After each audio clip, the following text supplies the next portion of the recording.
on attend toujours la conférence de presse d'Emmanuel Macron, qui a une bonne heure et demie de retard maintenant. Suivra également la conférence de presse du président Donald Trump, qui se réjouit de ce sommet du G7. Et voilà Emmanuel Macron qui est apparu.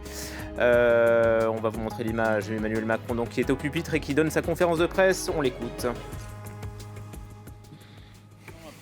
Ce sommet était un moment important et permettez-moi de commencer par remercier toutes celles et ceux qui l'ont rendu possible. Évidemment, la commune et ses habitants. À Évian, nous étions très heureux. Je remercie Madame la maire, l'ensemble de ses équipes, l'ensemble des communes d'ailleurs qui ont accueilli les différents événements, les services de l'État dans le département qui ont été largement évidemment sollicité sous l'autorité de Madame la préfète, l'ensemble de nos forces de sécurité intérieure, de nos militaires, de nos douaniers, de notre sécurité civile, de nos sapeurs-pompiers, de nos soignants, et beaucoup de bénévoles aussi des équipes qui ont rendu cet événement possible dans toutes ses composantes.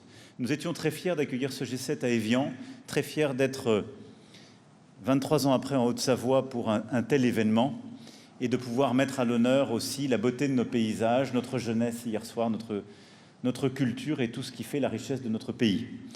Permettez-moi aussi d'avoir un mot pour l'ensemble des équipes qui ont travaillé sur ces textes ardemment, les équipes de Sherpa et l'ensemble des équipes de négociatrices et de négociateurs, mon cabinet, au ministère des Affaires étrangères, au ministère de l'Économie et des Finances, dans tous les ministères qui ont été sollicités, les ministres qui ont aussi eu à mener des G7 dans leur format, le protocole, le secrétariat général de ce G7 qui a eu à piloter l'ensemble des opérations et l'ensemble des équipes qui ont rendu ce travail possible, et puis évidemment tel qui nous a accueillis et l'ensemble du groupe. Voilà, je tenais à le dire parce que de tels événements ne sont possibles et ne sont des succès que quand des femmes et des hommes s'engagent et mettent toute leur énergie. C'est ce qui a été fait durant ces derniers jours de manière plus visible, mais pendant des mois.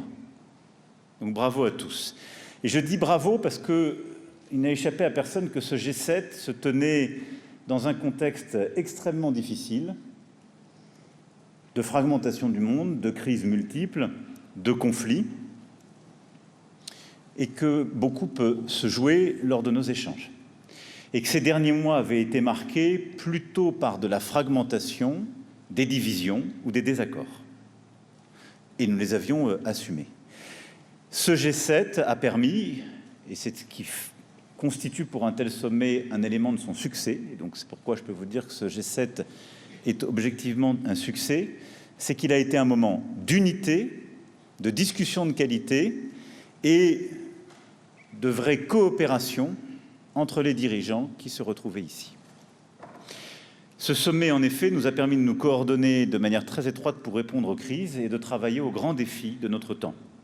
Avec d'abord une méthode, c'est qu'on a associé évidemment très étroitement les pays membres du G7, mais ce qu'on a appelé les pays partenaires du G7+, l'Inde, le Kenya, en tant qu'il avait co-présidé le sommet Africa Forward, la Corée du Sud, le Brésil et l'Égypte, avec aussi quelques dirigeants d'organisations internationales. Et donc c'est vraiment ce G7+, qui a piloté ce travail de bout en bout, qui a permis d'arriver à ces textes.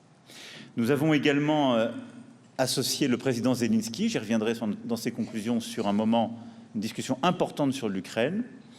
Et aux côtés évidemment du président Sisi, nous avons associé l'émir du Qatar et le président des Émirats arabes unis pour une discussion sur l'Iran, le détroit d'Ormuz et toutes les conséquences sur le Golfe. Et évidemment, les organisations internationales ont aussi été associées à nos travaux, FMI, Banque mondiale, Banque africaine de développement et OCDE pour des sessions spécifiques.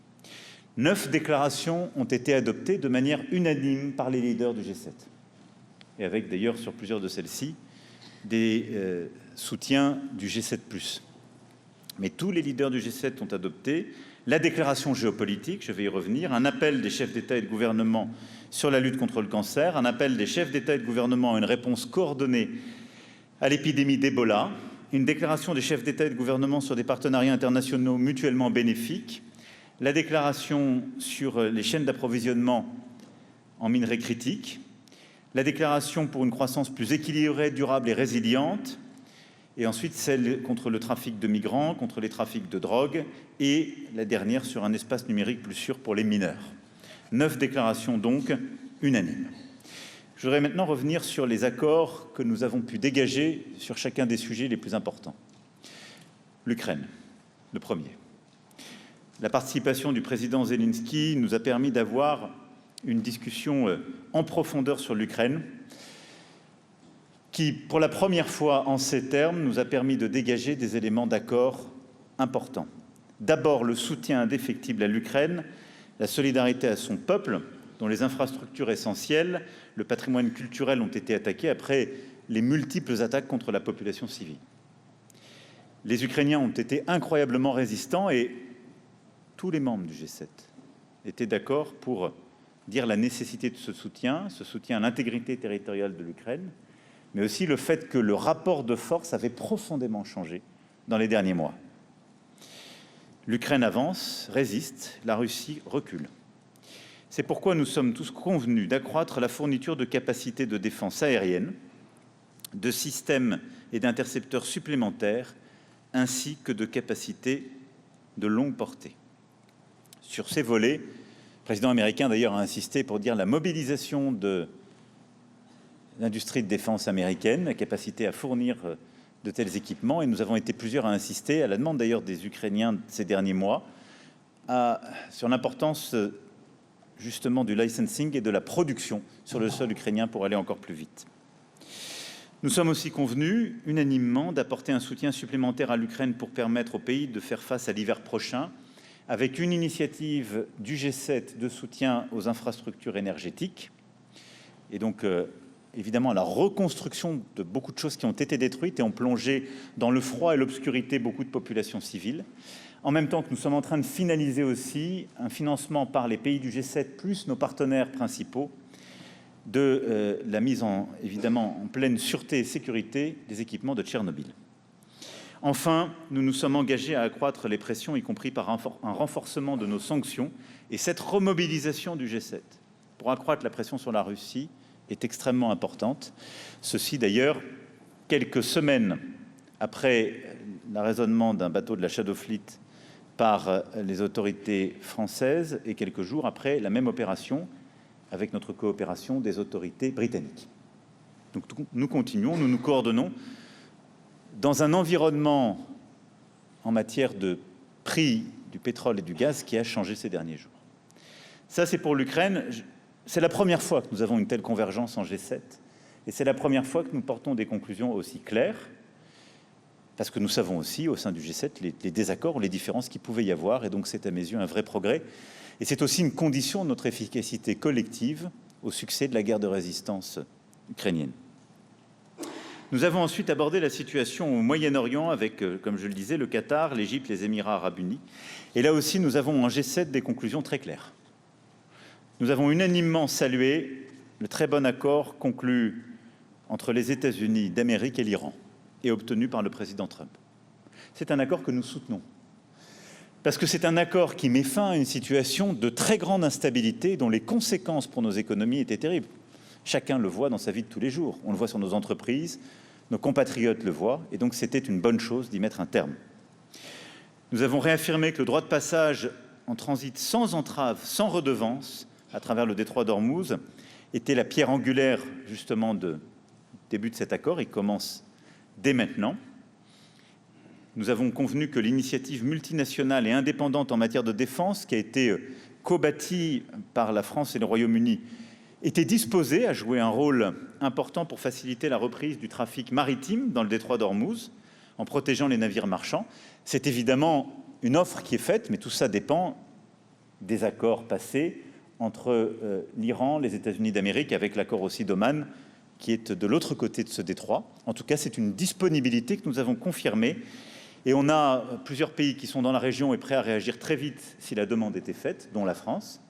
Et nous avons une vingtaine de pays qui ont d'ores et déjà indiqué leur engagement ferme de contribution à une telle opération. Dans cet accord, nous n'avons pas oublié de souligner l'importance du Liban et notre soutien aussi unanime au cessez-le-feu qui a été obtenu pour le Liban, cessez-le-feu solide et immédiat, qui est une urgence absolue, et la nécessité de défendre l'intégrité territoriale, la souveraineté du Liban et de l'ensemble des autorités politiques et militaires.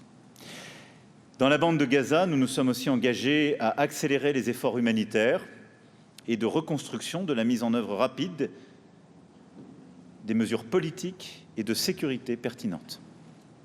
Et nous avons appelé à mettre un terme aux violences en Cisjordanie, ce qui était là aussi une nécessité rappelée par tous et endossée par tous.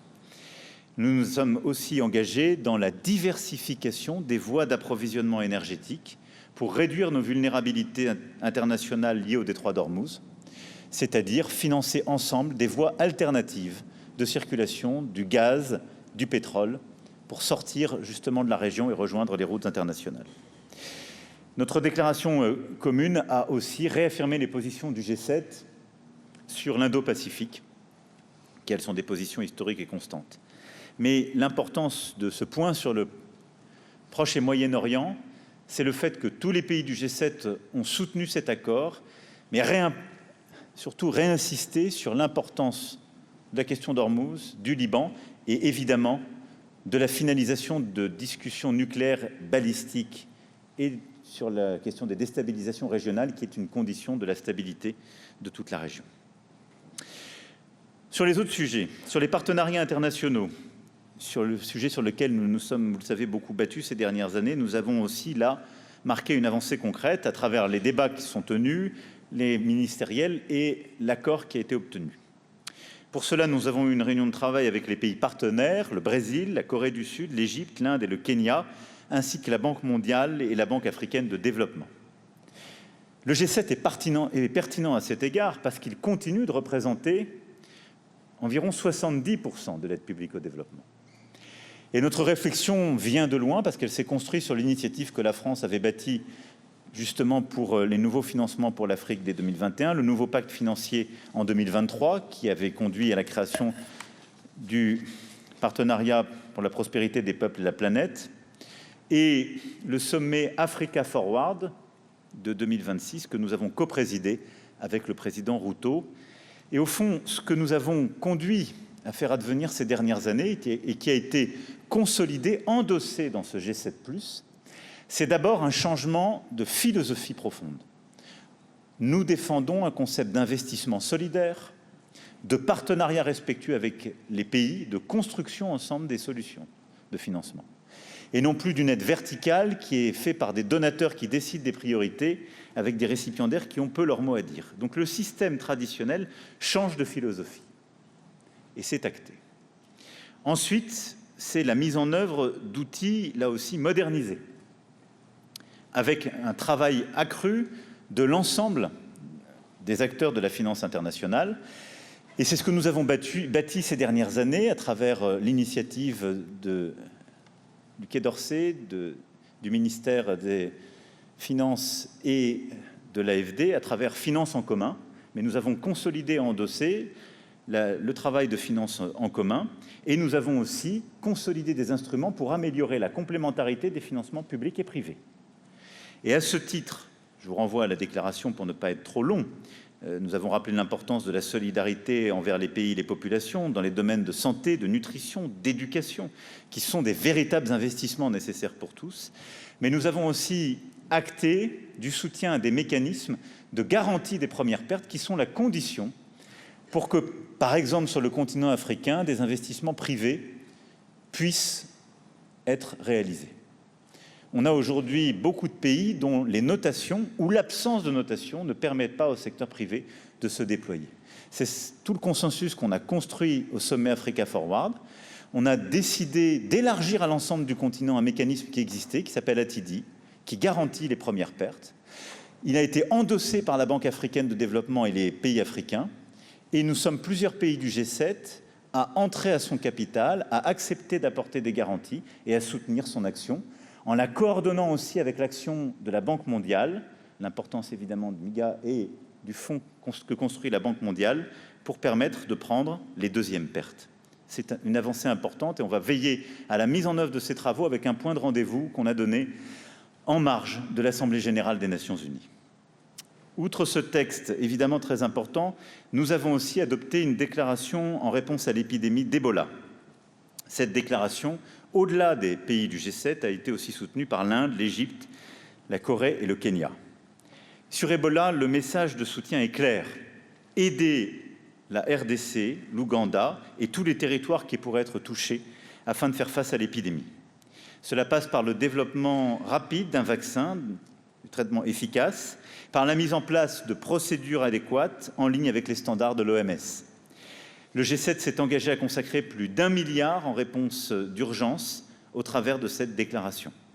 Ce qui est là aussi très important, avec un engagement très fort des Européens et des Américains derrière ce mécanisme et un travail étroit avec CDC Africa. Nous avons également, cette fois en matière de coopération scientifique et de santé, acté d'un texte important sur la lutte contre le cancer, pour la première fois dans l'histoire du G7. Et là aussi, c'est un moment de reconvergence très important sur les questions de santé qui avaient parfois pu donner lieu à des désaccords ou des divisions. Cette priorité reflète une réalité universelle. Le cancer tue près de 10 millions de personnes chaque année. D'ici 2050, le nombre de nouveaux cas devrait bondir de 80% à l'échelle mondiale du fait du vieillissement démographique, des risques environnementaux et comportementaux. Et donc cette déclaration ambitieuse place au cœur de la lutte contre le cancer des mécanismes de coopération à travers 3 grandes priorités. Cancer pédiatrique, où là nous promouvons le partage de données, cancer de mauvais pronostic, poumon, foie, pancréas, et accès universel à des soins de qualité dans les pays riches comme dans les pays en développement. Ce sommet, au-delà de ces sujets, nous a également permis de faire de vrais progrès sur la question des grands déséquilibres macroéconomiques mondiaux, en vue de construire une croissance partagée, notamment grâce à tout le travail préparatoire que nous avions fait, au rapport d'experts qui avait été rendu au printemps dernier et aux discussions que nous avons pu tenir. Au fond, nous avons tous acté d'un texte qui défend une vision de la croissance équilibrée. Nous connaissons les grands déséquilibres mondiaux. La Chine doit traiter le problème des surcapacités, des sursubventions et du manque de consommation domestique.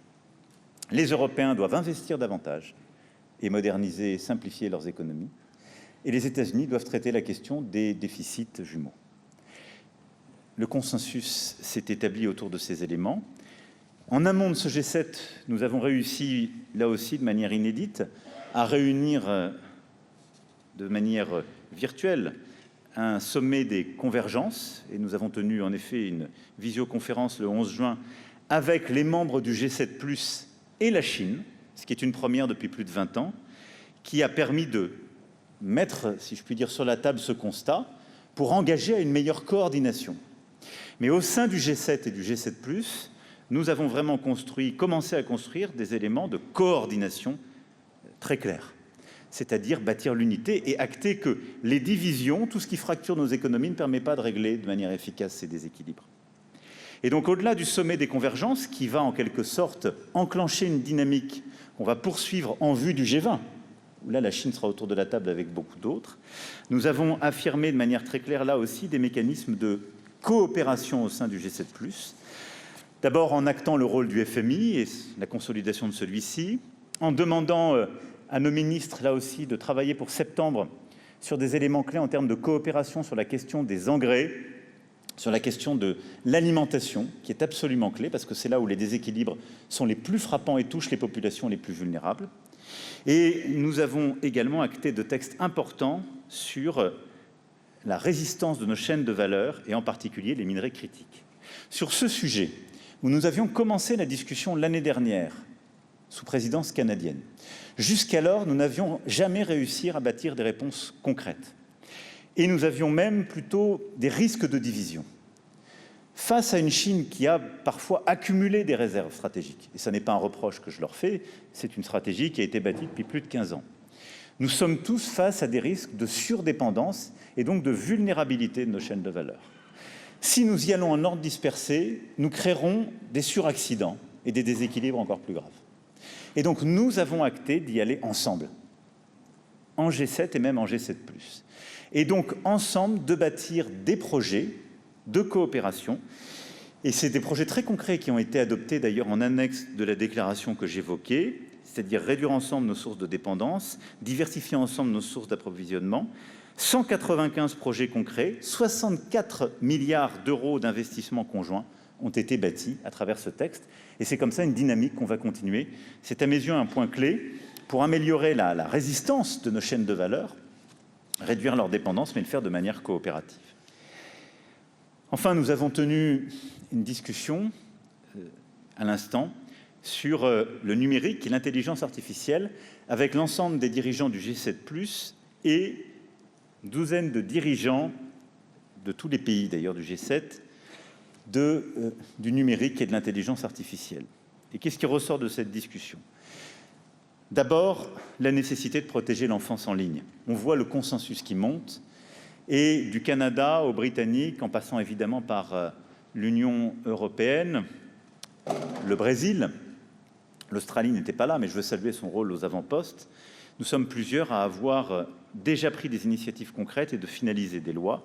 Nous avons adopté une déclaration pour nous accorder sur la nécessité d'agir et l'importance d'appeler les plateformes à la responsabilité.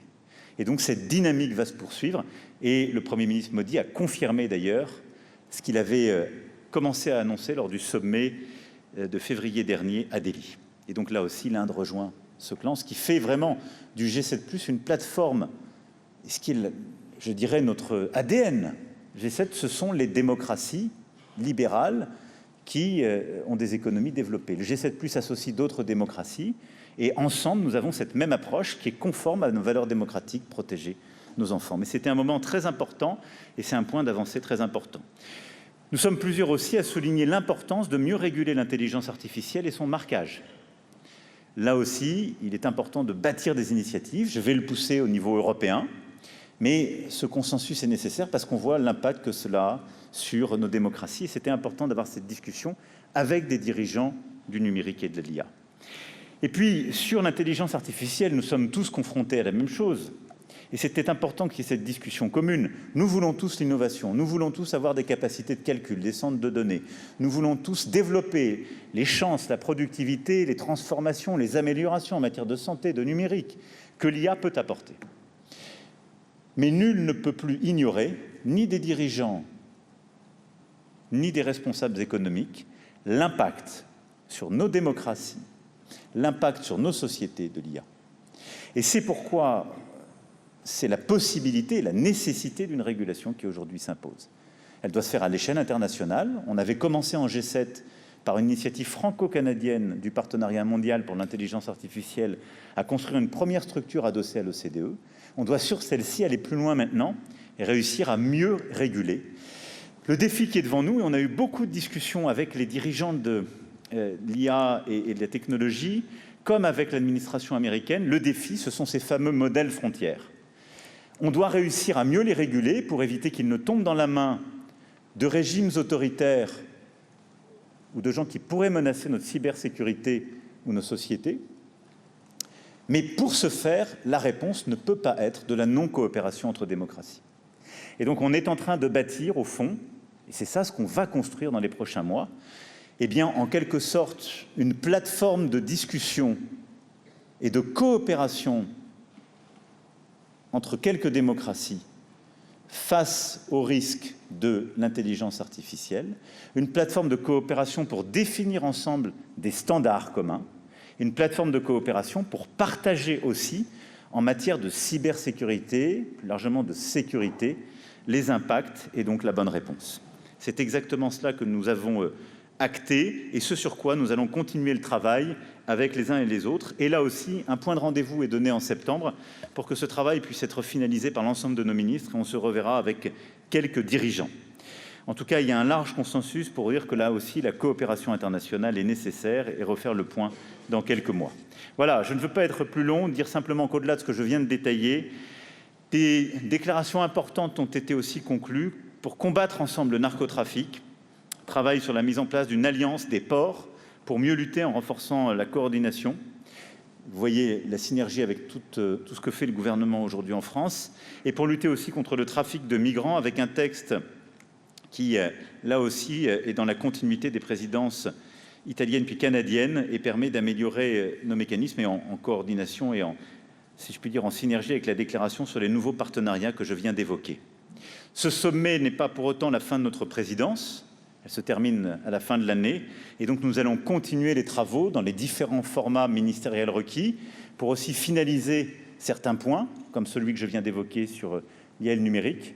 Mais il y a eu beaucoup d'avancées historiques dans le G7 sur les sujets que je viens d'évoquer et beaucoup d'avancées très concrètes que nous avons préparées ces derniers mois, parfois ces derniers jours, que je voulais ici clarifier et dont je voulais vous rendre compte. Je vais maintenant répondre à vos questions. Je vous remercie.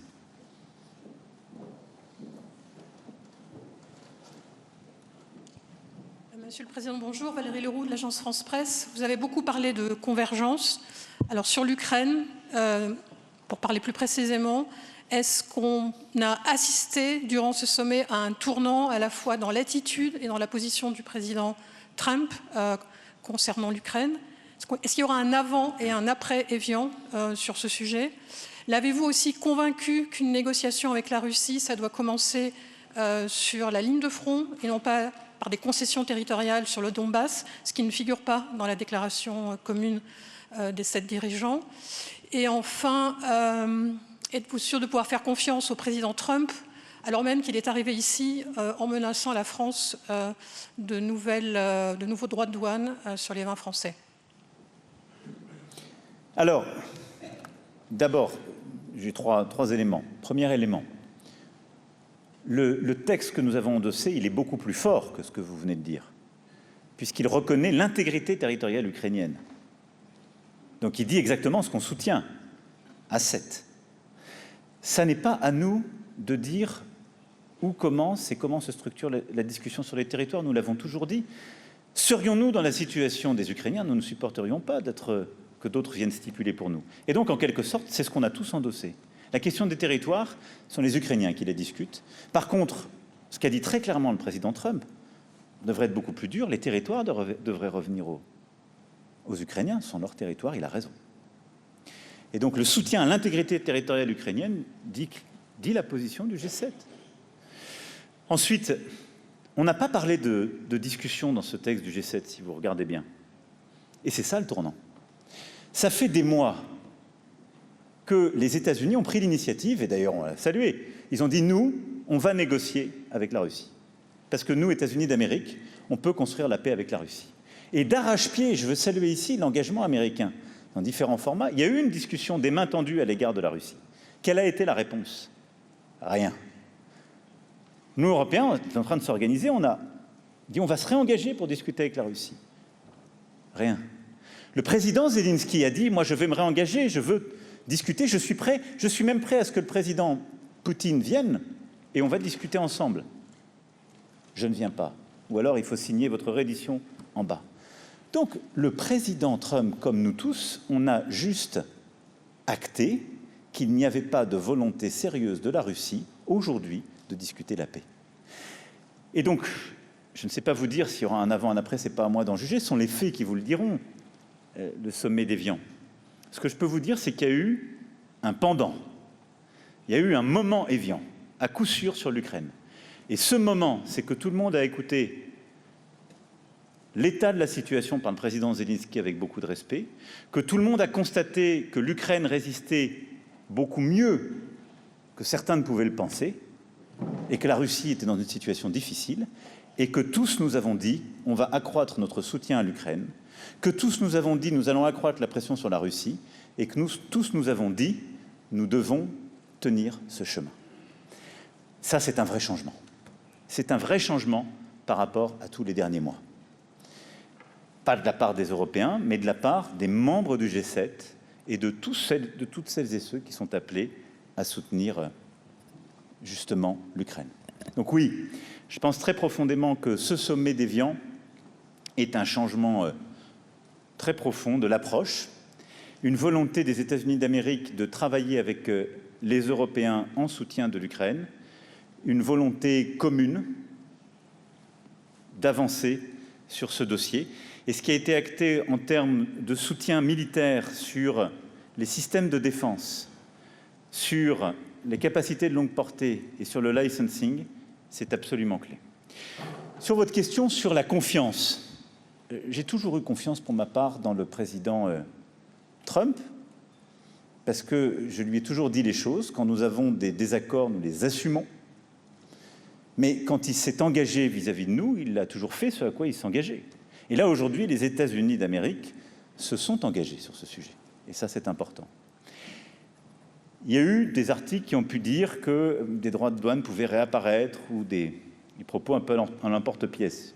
Moi, je sais une chose. On a eu une discussion bilatérale au début de ce sommet. Cette discussion a été extrêmement claire et respectueuse entre nous. Et cette discussion nous a permis d'acter qu'il y avait un travail conjoint à mener sur l'ensemble des relations tarifaires pour continuer d'améliorer la copie. Et donc, qu'est-ce que ça veut dire? Les Européens viennent de finaliser leur accord sur le texte qui avait été négocié il y a 1 an, élément de stabilité. S'il y a des points qui continuent à poser problème de part et d'autre, travail conjoint. Mais en aucun cas, entre partenaires, on ne doit s'imposer des tarifs ou s'imposer de l'instabilité. Et donc, je crois pouvoir vous dire que oui, ce G7 a permis une chose de manière très simple et très claire, c'est de discuter très précisément sur les points qui pouvaient être des points d'incompréhension et de développer ensemble des mécanismes de coopération. Donc, c'était positif.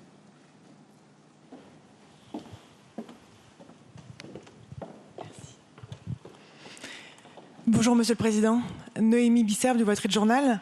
La France et les autres pays du G7 ont-ils demandé au président Trump de permettre l'accès aux derniers modèles dits anthropiques? L'Europe, selon vous, a-t-elle besoin de ces modèles les plus avancés? Et si je peux revenir rapidement sur l'Ukraine, vous avez dit au président ukrainien hier matin, si on a bien entendu, que les discussions avec le président américain avaient été difficiles lundi soir.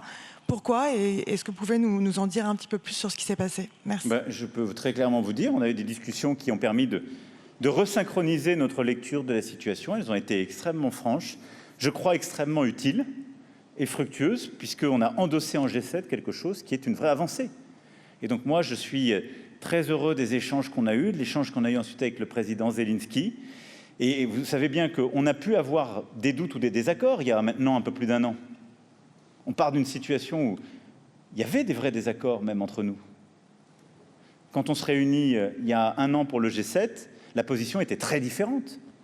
Donc on a fait évoluer les choses. Comment?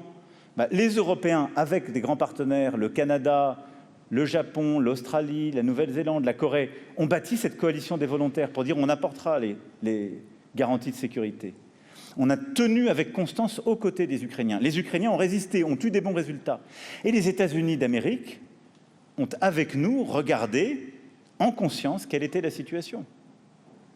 L'importance qu'on soit tous ensemble, le refus, comme je le disais à votre confrère, de la Russie de discuter de manière sincère et l'impossibilité d'avancer sur des bases de discussion qui ne sont pas acceptables. Et donc, ce qui a permis de dégager l'ensemble des discussions, celles qu'on avait eues en G7, puis celles avec le président Zelensky, ça a été, au fond, une resynchronisation, une reconvergence, une coopération de tous dans notre approche de l'Ukraine et dans les décisions qu'on a prises et qui sont dans notre texte commun. C'est une très bonne chose. Ensuite, sur les modèles frontières d'intelligence artificielle. D'abord, ce sont des modèles qui, par la puissance de calcul mobilisée, marquent des avancées très fortes. Aujourd'hui, ce sont les Américains qui les ont. Bon. Quelle est leur crainte? Que ces modèles puissent être utilisés par d'autres pour venir les attaquer ou nous attaquer. Face à ça, il y a une décision très forte qui a été prise par l'administration il y a quelques jours. Alors, bonne chose, prise de conscience. Ça peut être dangereux. Jusqu'alors, il y avait un discours ambiant qui consistait à dire « faut rien réguler, jamais ». Tout ça n'est pas dangereux. C'est une bonne chose qu'il y ait une prise de conscience. Mauvaise chose, la réaction, elle est en quelque sorte strictement nationaliste. Je crois que les discussions techniques qui se sont tenues entre les dirigeants de la technologie de l'IA et les gouvernants, entre nous, ont permis d'éclairer les enjeux et de dire, au fond, quel est votre enjeu, notre enjeu? C'est qu'on est tous axés entre démocraties à ces technologies. C'est bon pour vos compagnies, parce que sinon elles n'ont plus de marché. Parce que sinon, on n'achètera plus aucun modèle qui est fait par une de ces compagnies. Si du jour au lendemain, vous pouvez tourner l'interrupteur. Parce que la stratégie non coopérative fait que ça tue en quelque sorte le business model de tout acteur de l'IA américain. Si du jour au lendemain, il peut être interdit au reste de la planète, ça reverra les revalorisations. On ne va pas avoir les mêmes valorisations, donc le même capital, donc les mêmes capacités de calcul. Donc c'est pas bon pour vous. Ensuite, c'est idiot pour nous. Enfin, ce que vous voulez, c'est que des régimes autoritaires ou des tiers n'accèdent pas à cela. Donc, allons-y ensemble et avançons. Et donc, la réponse à ça, c'est on a commencé la discussion, on a des vraies ouvertures, on va coopérer. Il faut que nos agences compétentes déjà coopèrent pour que sur le plan de la sécurité et de la cybersécurité, on ait de gouvernement à gouvernement une relation fluide. Je suis très confiant dans les prochains jours. Et ensuite, je pense qu'entre membres du G7, en tout cas avec quelques pays clés, il faut une politique beaucoup plus ouverte, y compris du secteur privé. Là aussi, je suis confiant pour les prochaines semaines, je dirais. Puis en parallèle, qu'est-ce qu'on fait? On va accélérer les investissements et la mobilisation des capacités de calcul pour nos propres modèles. Vous savez, il y a très peu de pays au monde qui, hors États-Unis et hors Chine, peuvent être dans la compétition des modèles frontières. La France a la chance, avec Mistral AI, de faire partie de ce club. C'est la seule compagnie en Europe, c'est sans doute l'une des 2-3 hors États-Unis et Chine à pouvoir le faire. Ça veut dire qu'on doit aller beaucoup plus vite pour les aider à mobiliser les financements et les capacités de calcul accrues pour pouvoir justement rattraper ce retard le plus vite possible dans les 6-12 mois qui viennent. La clé, elle est là. Mais je crois que l'importance du débat qu'on a eu aujourd'hui, ces derniers jours, c'est au fond de dire tout ça ne peut se faire de manière intelligente que si on coopère entre les quelques démocraties clés. Sinon, on fracture le monde et sinon, on n'a pas une réponse efficace. Bonjour Monsieur le Président, Bastien Auger pour TF1 LCI. Sur l'Iran, vous avez une nouvelle fois parlé d'un très bon accord, alors qu'on entend aussi beaucoup d'inquiétudes sur sa solidité. Alors concrètement, est-ce que vous pouvez nous dire qu'est-ce qui vous fait dire que cet accord est un bon accord? Est-ce que vous estimez qu'il y a assez de garanties de la part des Iraniens? Et est-ce que vous pensez qu'il peut déboucher sur un accord de long terme aussi satisfaisant que celui de 2015? Et juste pour compléter, le président Trump tout à l'heure a menacé de bombarder à nouveau l'Iran. Est-ce que c'est à prendre au sérieux selon vous? Et est-ce que ça traduit aussi une forme de fragilité de la situation? Je pense que parfois, il y a des mots qui sont pris, ou des formules, moi, dont je comprends le sens, parce que je connais le caractère, qui est au fond de restaurer sa crédibilité en disant qu'il y a des capacités de dissuasion. C'est ça ce que veut dire le président Trump, quand il dit ça, de la même manière que quand il peut dire des choses sur les tarifs. C'est pour rappeler que les États-Unis ont une capacité de dissuasion. Nous le savons. Je pense qu'il ne faut pas l'interpréter comme une menace de court terme. Voilà, donc c'est important. Il y a un accord qui a été signé. Il y avait beaucoup de gens pour dire qu'il ne fallait pas signer d'accord. Moi, je pense que cet accord est une bonne chose. Et c'est pourquoi nous le soutenons. Et d'ailleurs, c'est pourquoi il a été soutenu par tous les pays du G7+. C'est ce qui règle tout de suite. Non. Mais continuer le combat, c'était quoi? Avoir pour des mois Hormuz fermé, prendre le risque de détruire des capacités de pétrole et de gaz qui, là, auraient tout déséquilibré pour des mois, voire des années, continuer la perte de vie et la situation qui est inacceptable au Liban et l'effondrement de toute la région. Donc on a une responsabilité humanitaire, politique, économique. Donc cet accord qui met fin au combat partout, du détroit d'Ormuz au Liban, c'est une bonne chose. Donc moi je le soutiens, je pense qu'il est nécessaire et c'est très bien qu'il y ait ce soutien du G7+, derrière la décision américaine. Elle est sage. Deuxième chose, il faut que tout le monde suive cet accord. Et donc au premier chef, l'Iran, qui a pris l'engagement, y compris durant les 60 jours de la première phase, de rouvrir sans péage le détroit d'Ormuz. Et évidemment d'arrêter les combats. Et que derrière toutes les parties prenantes aussi ne reprennent pas les combats au Liban. Et ça, c'est clé. L'Iran, le Hezbollah, et derrière aussi Israël. Je ne mets pas un signe égal. Mais enfin, je dis juste que qui que ce soit, les combats ne doivent pas reprendre, ça doit être la paix. Et ensuite, la clé, c'est en effet de finaliser un bon accord sur le nucléaire, les activités balistiques et les risques régionaux. Et donc, c'est exactement ce sur quoi le travail va se concentrer dans les prochaines semaines, avec un rôle important de l'Agence internationale d'énergie atomique, avec un rôle important des quelques pays qui sont les garants du JCPOA et des sanctions internationales, et la France y jouera son rôle. Donc moi, je pense que c'est vraiment la meilleure situation possible qu'on peut avoir aujourd'hui. Est-ce qu'elle règle tout? Non. Est-ce qu'il y a des risques? Oui, comme dans toute situation. Mais c'est important, nous, de mettre la pression pour la soutenir, parce que c'est celle qui permet le plus sûrement d'avoir la paix et le plus sûrement de retrouver un chemin de prospérité. Bonjour Monsieur le Président, Dalal Mawad Al Arabi TV. Je reprends un peu la question de mon confrère sur l'accord avec l'Iran. Pour être plus précise, avez-vous eu des garanties de la part du président américain sur l'élimination du stock d'uranium enrichi? Et s'il y a des garanties, quelles sont ces garanties? Parce que Donald Trump affirme qu'il n'y a pas d'urgence sur ce sujet. Et puis sur le Liban, l'Iran menace de se retirer de l'accord si Israël ne respecte pas le cessez-le-feu ou se retire. Donc encore une question, quelles garanties les États-Unis vous ont données à cet égard? Merci. Sur l'uranium enrichi, ce sera évidemment un des sujets clés de l'accord sur le nucléaire qui doit être finalisé au plus tard sous 60 jours. Nous connaissons les modalités, soit de la dilution sur place, soit du transfert sous l'autorité de l'AIEA. Il y a plusieurs modalités techniques, mais la question, évidemment, fera partie des questions qui doivent être résolues pour qu'il y ait un accord sur le nucléaire. Simplement, elle se fera à l'issue de ces 60 jours et du processus qui s'ouvre. Ce que je pense voulait dire le président Trump, c'est qu'aujourd'hui, c'est la question du cessez-le-feu, de la réouverture d'Ormuz et de la paix au Liban. Mais donc les 2 mois qui viennent sont des mois durant lesquels on va régler cette question. Elle ne peut pas être laissée ouverte, évidemment, de même que la surveillance sur les activités d'enrichissement potentiel à venir, de surveillance de tous les sites et de remise en ordre d'un travail exhaustif de l'AIEA. Sur le Liban, nous connaissons la situation. Et donc, on sait exactement ce qu'il faut faire. C'est très compliqué.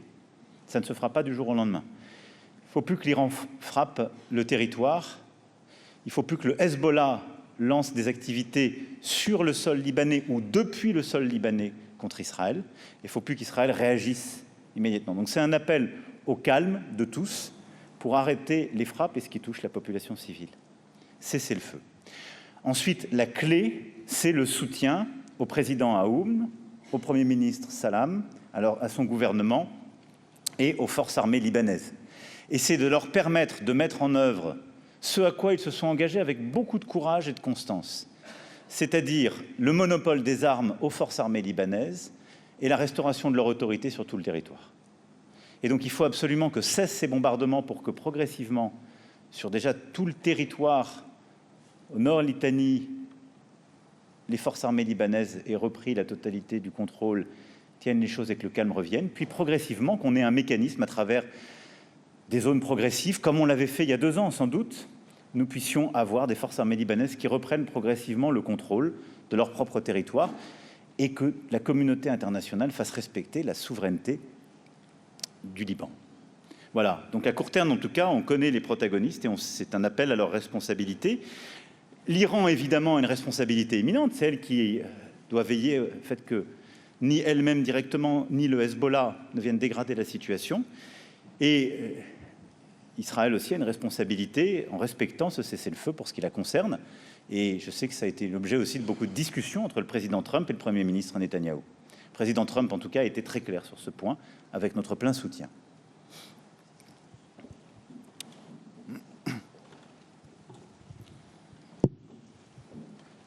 Bonjour Monsieur le Président, Julien Lécuyer du journal La Voix du Nord. Certains Français s'interrogent sur la manière dont vous déroulez le tapis rouge à Donald Trump. Vous l'avez rappelé vous-même, vous le citez 3 fois dans cette déclaration commune pour le féliciter pour un accord dont les contours sont plus qu'incertains et dont le risque est qu'il nous ramène à une situation bien pire qu'avant la guerre. Il y a ce dîner à Versailles que vous justifiez par l'anniversaire des 250 ans de l'indépendance, sans que certains, là aussi en France, ne puissent s'empêcher d'y lire une nouvelle entreprise de séduction. Monsieur le Président, n'en faites-vous pas trop à l'égard d'un président qui peut changer d'avis dans l'heure, voire menacer la France de rétorsion économique? Monsieur le Président, est-ce que c'est l'idée que vous faites d'un rapport de force? Merci.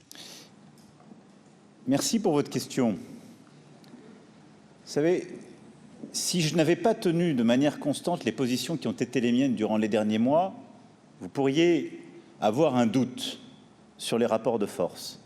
For sure. Mais quand il s'est agi de la sécurité du Danemark et de la question du Groenland, quand il s'est agi de l'intégrité territoriale de l'Ukraine et de la paix et de la sécurité en Europe, quand il s'est agi de nos producteurs, je n'ai jamais été ambigu ni faible. Et j'ai toujours été clair dans l'expression de mes désaccords. Très clair. Soit à Washington, soit à Davos ou ailleurs. Mais j'ai toujours maintenu le dialogue. Parce que c'est ça la diplomatie. Si la diplomatie, ça n'est que recevoir des gens avec qui vous êtes totalement d'accord, la question que poseront vos successeurs, c'est au fond à quoi servent ces réunions? Vous savez que vous êtes d'accord avec ces gens, ça ne sert à rien de les voir. Regardez tous les sujets que j'évoque depuis tout à l'heure. Si nous n'avions pas vu aujourd'hui le président Trump, son équipe, si pendant les 2 derniers jours, on n'avait pas tenu ce G7, où en serions-nous sur l'IA? Un clash constant, parce que sinon ce monde ne se parle que par tweet ou par déclaration de presse interposée. Et donc quand on reconverge, quand on arrive à dire on est d'accord sur l'IA, j'ai été le premier à dire quand je pensais que ce n'était pas approprié de faire des frappes unilatérales sans objectif clair. Il y a une paix qui est signée avec des objectifs clairs, le Liban qui est dedans, la dénucléarisation, enfin en tout cas des garanties claires sur le nucléaire. Je suis d'accord, je soutiens. Sur l'Ukraine, on soutient l'intégrité territoriale, on soutient avec force leur rééquipement des sanctions sur la Russie, on se réengage. Quelque chose se passe. Sur l'intelligence artificielle, on reconverge. Oui, quelque chose se passe. Chacun a son style ensuite, et je ne le commande pas. Mais je pense que le rôle de la France, c'est de tenir tête et d'assumer sa voix quand il y a des désaccords ou que ses intérêts ne sont pas pris en compte. Mais c'est aussi d'être accueillante, de savoir honorer ses invités. Et je le fais, somme toute, du Premier ministre indien, en passant par le président indonésien, au président du Kenya ou du Nigeria, jusqu'au président américain. Parce que je pense que la force de la France, c'est aussi cela. Et nos grandes actions diplomatiques se sont aussi tenues par des capacités à bien accueillir le monde ou les autres grands dirigeants. Ça passe par là aussi. Et n'ayons pas honte de ce que nous sommes. Versailles est un instrument diplomatique et un instrument de puissance. Et vous savez quoi? Je l'ai utilisé dès juin 2017. Il y a eu des choses qu'on a obtenues. Puis après, ça ne s'est pas aussi bien passé que ça avec le président que j'ai accueilli en juin 2017. En tout cas, je l'assume totalement. Parce qu'à chaque fois, en tenant une position de fermeté ou en réengageant et en accueillant avec chaleur, je défends les intérêts de mon pays. C'est ça ce qui compte. Et quand je défends les intérêts de notre pays, de la France, j'ai à cœur de le faire en accueillant bien les gens, en faisant en sorte qu'ils soient bienveillants avec nous et que derrière, ils prennent les bonnes décisions pour nous. Je crois que c'est ce que les Français attendent de moi. Et au fond, je suis comme les Bleus. Que je joue à l'extérieur ou à domicile, mon but, c'est de marquer des buts. Voilà. Et quand j'accueille des équipes, j'essaie de bien les accueillir. Nous arrivons à la fin de cette conférence de presse. Merci beaucoup. Il y a une toute dernière question. Ah, ok. Je n'ai pas le... Merci, Président, Monsieur le Président. C'est avec plaisir que je suis là et je pose des questions au nom aussi des autres journalistes de mon pays, le Brésil. Je suis correspondante en Europe pour Globo, chaîne de télévision du Brésil. Votre équipe m'a dit déjà que vous voyez le président Lula comme un interlocuteur important avec le Sud global, avec les BRICS spécialement, mais le Brésil n'a pas signé la majorité des déclarations de ces sommets, de ces G7. Il y a une interprétation selon laquelle c'était tout pour avoir l'unité avec le président Donald Trump, avec un discours d'antagonisme contre la Chine et aussi en laissant à côté des questions très importantes. Les rôles de l'ONU, la crise climatique. Que répondez-vous à ces critiques? Êtes-vous déçu avec la position du Brésil? Et juste pour finir, est-ce que vous avez discuté avec Lula aussi l'interdiction des importations de viande brésilienne par l'Union européenne? Merci. Alors, sur votre deuxième question, c'est une décision ponctuel du commissaire européen et qui fait bien son travail. C'est-à-dire qu'en fait, il contrôle si les règles sanitaires pour protéger le consommateur européen sont respectées. Quand elles ne sont pas respectées, il interdit ou il refait des contrôles. C'est ce que j'ai toujours défendu. Parce que vous êtes dans une région aussi qui a un gros potentiel agricole. Comment vous voulez, moi, que je dise à mes producteurs, tu n'as pas le droit d'utiliser tel ou tel antibiotique pour produire de la viande ou du lait, puis on va importer de la viande ou du lait qui vient du bout du monde qui l'utilise. Vous me dire, vous êtes fous. Et le président Lula, c'est un grand leader social et environnemental. Nous aussi. Et nous, on le fait. Donc, le commissaire européen a raison et on contrôle. Après, sur votre deuxième question, j'ai envie de dire, c'est plutôt au président Lula qu'il faut la poser. C'est à lui de dire s'il s'engage. Moi, je vais vous dire de manière très pragmatique ce qu'on a fait. Soit on dit, on veut aller sur tous les sujets où on sait qu'on n'est pas d'accord avec les États-Unis d'Amérique. Sur le climat, on sait qu'on n'est pas d'accord. Sur le rôle de l'ONU ou du Board of Peace, on sait qu'on n'est pas d'accord. C'est aussi un des sujets sur lesquels j'ai tenu tête. Bon.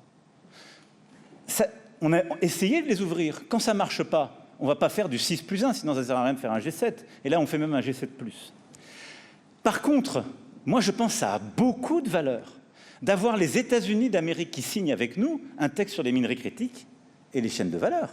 Énorme valeur. Et c'est l'intérêt du Brésil de le signer avec les États-Unis d'Amérique. Il ne faut pas faire de mauvaise politique en la matière, parce que là, on est beaucoup plus fort. Et je vous dis une chose, ce G7 n'a jamais été à aucun moment anti-chinois, parce que ça n'est pas la position de la France. Ça, c'est inacceptable de dire ça.